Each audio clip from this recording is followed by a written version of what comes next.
रात को अंधेरा होते ही यहाँ सन्नाटा पसर जाता है। तो भाई इतनी जोर शोर से हर घर से आवाजें आ रही है डब्बे बाल्टी बजाने की। काफी बाघ का और तेंदुए का आतंक है। अभी कुछ दिन पहले आपने देखा कई महिलाओं को बाघ ने अपना निवाला बनाया। अच्छा।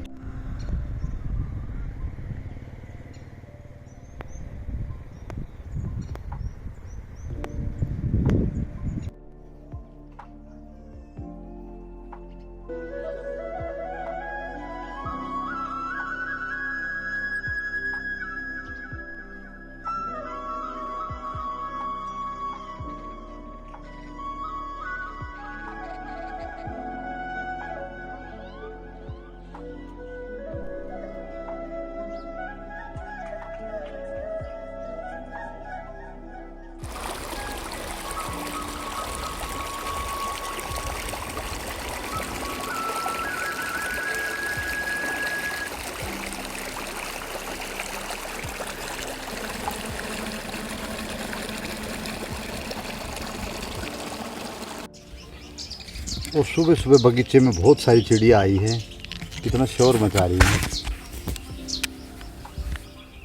छोटी बड़ी, यानी कि पहाड़ के अंदर देखा है तो कई कलर की चिड़िया होती हैं।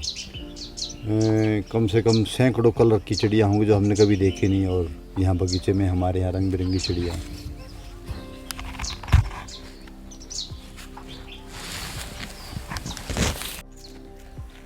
तो फ्रेंड्स गुड मॉर्निंग। आज हम मल्टी लेयर फार्मिंग करेंगे। आप कहेंगे multi layer farming. Multi layer farming का मतलब होता है कि एक ही लाइन में कई तरीके की फसल उगाई जा सकती है पहाड़ के अंदर। और विशेष करके उन एरिया में ये सक्सेस है जहाँ पानी की कमी है, यानी कि एक पौधे को पानी देंगे उसका फ़ायदा कई पौधों को होता है।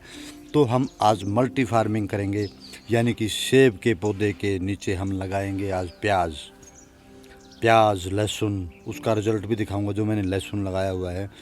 और अब है दिसंबर का महीना और दिसंबर के महीने में लगते हैं पहाड़ के अंदर प्याज। और लगाने के लिए हम हैं तैयार। हमारे हाथ में है ये प्याज की पौध जो यहाँ बाज़ार में मिल जाती है। और कोई बीज ला करके बनाना चाहे तो बीज से भी बना सकते हैं। अगर इसको हम बीज से अपने ही घर में तैयार करते हैं तो ये सस्ती पड़ती है। और तैयार करी कराई मिलती है तो ये थोड़ी सी कॉस्टली पड़ती है, महंगी पड़ती है। तो भाई ये तो मैंने बनी बनाई ली थी, आज इसको मैं लगा रहा हूँ। और मल्टी फार्मिंग का ही मतलब है कि एक ही समय में कई फसलें, और हर फसल का अपना समय होता है। तो उस समय के अनुसार इस फसल के अंदर हम जो पानी देंगे वो पानी इसके आसपास के पौधों में भी काम करेगा। क्योंकि पथरीली ज़मीन होने की वजह से यहाँ पे पानी ज़मीन के अंदर चला जाता है, यानी कि स्प्रिंग फुहारे के द्वारा ही इसके अंदर पानी दिया जाता है। और डेली दिया जाता है क्योंकि गर्मी तेज़ है, धूप तेज़ होती है यहाँ पे।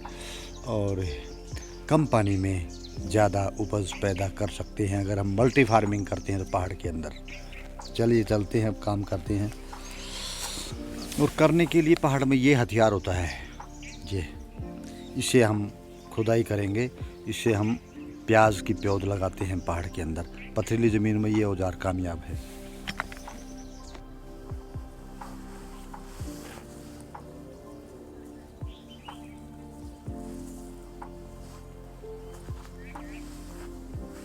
इसको ऐसे खोदा जाता है, ऐसे पत्थर मोटा है तो उसको हटा दो और इसको ऐसे लगाते हैं इसको।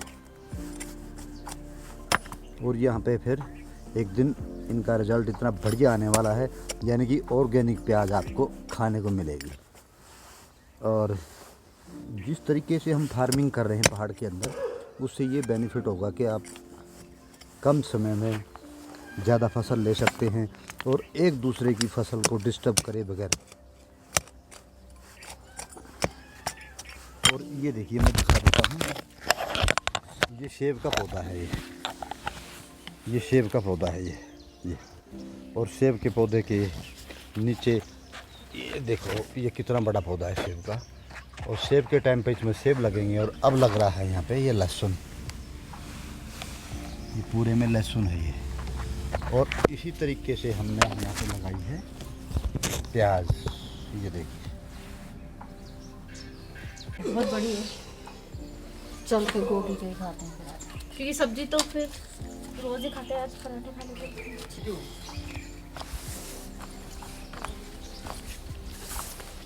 इधर से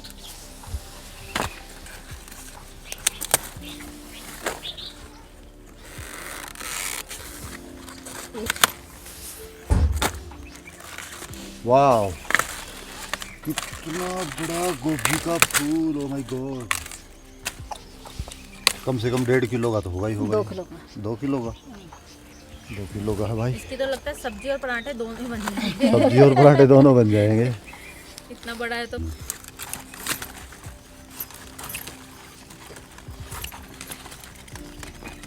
इसके लिए जेसीपी लेनी पड़ेगी क्या? इतने बड़ा फूल है। जेसीपी आ गई। छोटी जेसीबी। इससे फूल नहीं टूट रहा है, देखियो। ओह माय गॉड, मोटा है। पूरा बड़ा है। ये आ गई जेसीबी आ गई। जेसीबी आ गई। बड़ा है इसका। देखो। हाँ। ले लिए इससे तो अपना खर्चा पानी। उसने अपना खर्चा। इतनी बड़ी गोभी तो पहली बार देखी है। ये पापा की मेहनत है ये। ये देखो, गोभी देखी पर ऐसी नहीं। हाँ। फिर गोभी के पत्ते खा लो। और सुबह और शाम को सब्जी बनाई। हाँ, साइज का पता लगेगा ना। रुको रुको रुको रुको। 2 किलो की गोभी है ये कम से कम। और पूरी गुथी हुई है एकदम ऐसे ना। पूरा सुंदर गोभी का फूल है एकदम। सिर जितना बड़ा है, सिर पे। सिर 1.5 गुना है सिर से। इससे तो हम भंडारा कर सकते हैं। भंडार। कई दिनों से छुपा हुआ था ये पेड़ दिखता नहीं है ना, इधर बड़ी बड़ी मिर्च हो गई। देता नहीं है बेटी। और ये फोटो शूट हो रहा है बच्चे का। एक हाथ से पकड़ लोगे गिरेगी तो। बेटी देता है। बड़े पत्ते होंगे एक इसमें। ओह, ये तो यहीं चालू हो गई, देखियो। ओह, कितना बड़ा गोभी का फूल है।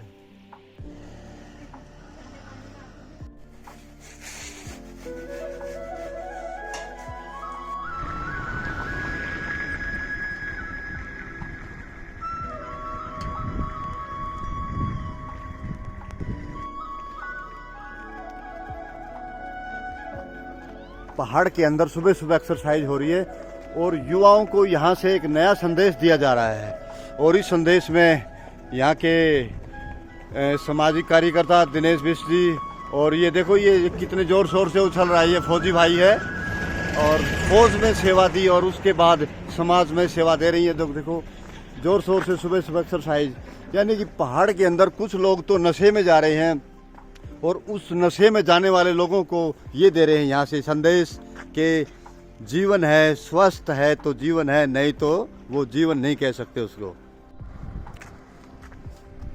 नेताजी ये बताओ, आप इतनी लेट कैसे आज एक्सरसाइज कर रहे हैं? आप तो 5 बजे जाने वाले होते थे। देखिए, क्षेत्र में काफी बाघ का और तेंदुए का आतंक है। अभी कुछ दिन पहले आपने देखा कई महिलाओं को बाघ ने अपना निवाला बनाया। अच्छा। तो इस वजह से हम लोग लेट जा रहे हैं ताकि हम लोग स्वस्थ भी रहे और सुरक्षित भी रहे। क्योंकि बाघ है, जानवर का कोई भरोसा नहीं, कभी किसी भी अटैक करता है। इसलिए आज हम कुमाऊं कमिश्नर दीपक राव जी को ज्ञापन भी देंगे। अच्छा। कि जल्द से जल्द वन विभाग की टीम आए और उस तेंदुए को पकड़ के अपने पास जहाँ भी ले जाए। मतलब ये सर्दियों में ही होता है ऐसा? नहीं, आप देखिए ना, एक तो कहीं ना कहीं पे है कि हम उसको भी हम अपने को भी उसका भागीदारी मानेंगे। क्योंकि जहाँ जानवर रहते हैं जंगलों में, वहाँ इंसान पहुँच गए हैं, तो जानवर निश्चित तौर पर आएंगे। बिल्कुल, सभी लोग सुरक्षित रहेंगे घर में।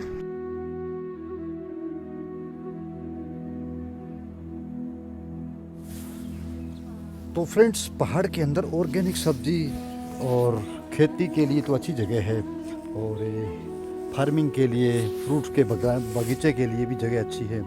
लेकिन यहाँ के दिन अच्छे होते हैं, लेकिन आजकल यहाँ की रातें बड़ी ही खतरनाक यानी कि डेंजर हैं, क्योंकि रात को अंधेरा होते ही यहाँ सन्नाटा पसर जाता है।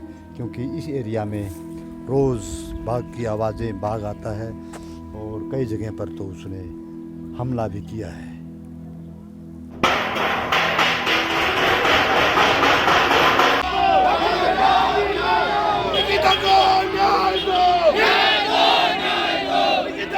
न्याय दो!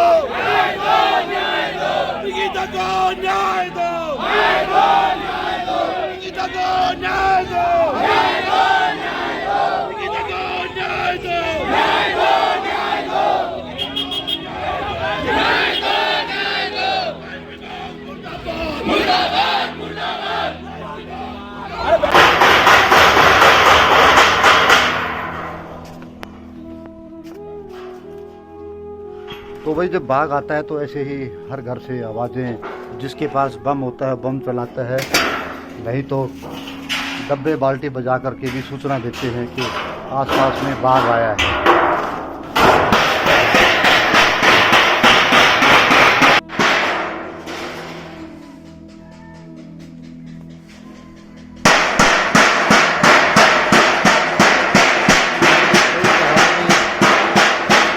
बाघ आता है तो अपने घरों के आसपास से बाघ को भगाने के लिए बर्तनों की आवाज़ करी जाती है। और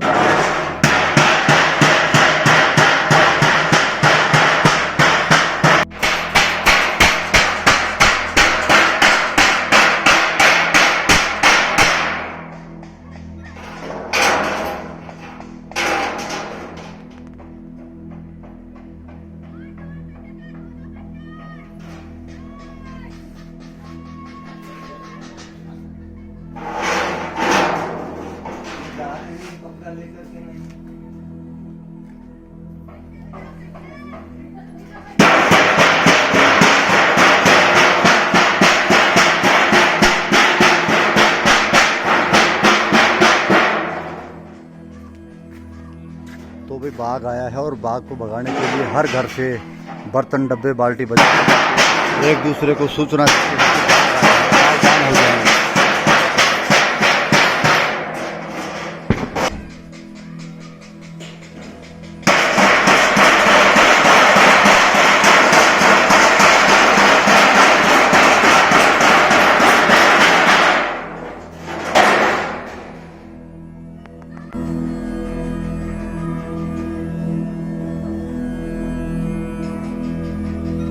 जोर शोर से हर घर से आवाज़ें आ रही हैं डब्बे बाल्टी बजाने की, क्योंकि इस एरिया में बाघ आया है और बाघ आता है तो किसी न किसी का निवाला बनाता है। कई तो यहाँ पे महिलाओं पे दिन में ही अटैक हो चुका है और आज तो रात में ही, यानी कि शाम के अभी 8 बजे हैं, 8 भी नहीं बजे होंगे और बाघ की दस्तक इस गांव के अंदर